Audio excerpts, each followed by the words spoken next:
here we have two important pathways that both consume glucose. In a way, it should be kind of intuitive to say, okay, when do you think the body will consume glucose? Usually when you have plenty of glucose in the bloodstream, right? So when does that happen?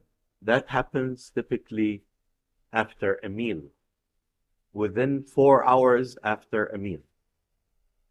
So this is the first thing I want you to think about, that the consumption of glucose, either by glycogenesis, which is glycogen synthesis, the same as glycogen synthesis, or glycolysis, will occur in a well-fed state. That means your blood glucose is relatively high or close to the high, near 100, 120 milligrams per, or a little more.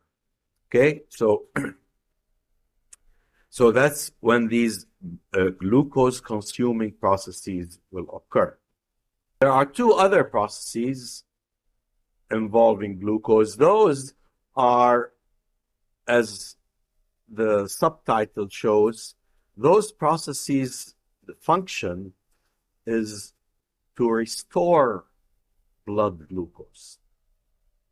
Restore it as it's dropping back to the normal level.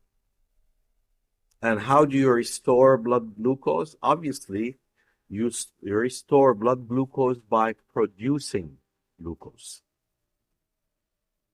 So the body switches, if you want, tissues, specific tissues, switch function in a way and start to produce glucose. How do you produce glucose? By breaking down whatever glycogen was stored in the first place. If you break down glycogen, you produce glucose, you release it into the bloodstream, glycogenolysis or glycogen degradation. Again, that's a glucose-producing pathway. Or a second glucose-producing pathway is something called gluconeogenesis. And that simply means the synthesis of glucose, de novo synthesis of glucose from smaller precursors, smaller molecules.